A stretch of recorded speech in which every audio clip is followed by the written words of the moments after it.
Welcome everybody. Today we've got Leech from the Horde.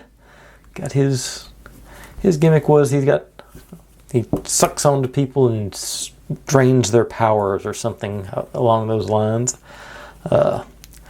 Rubber gasket on the front, plastic. The head actually does move a little bit. It wiggles, it doesn't move. And so I think the hands were supposed to be suction cups, but they do not work anymore. I've tried a couple things.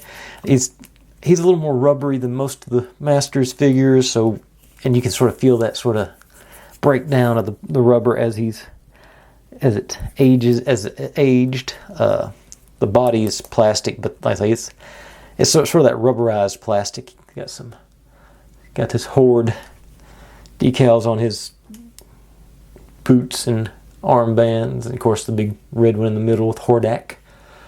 I say that's the button back here. Like I say, you can hear it still does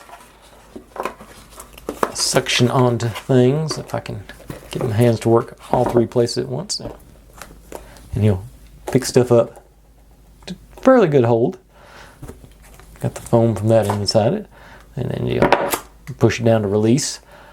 I say he was one of those came around.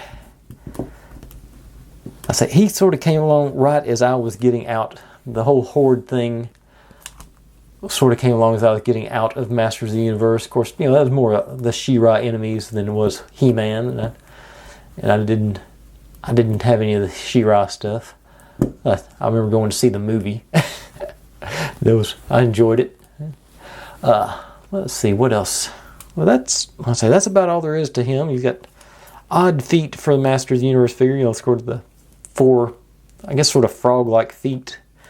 Got the 4 toes, and that's not. Those were not suction cups on the bottom there. But he stands up on his own. But he's gonna put away into his plastic shell after this. But anyway, thanks for watching, everybody. If you're digging what I'm doing, make sure and subscribe. Plenty more to go where this came from, and I'll see you next time.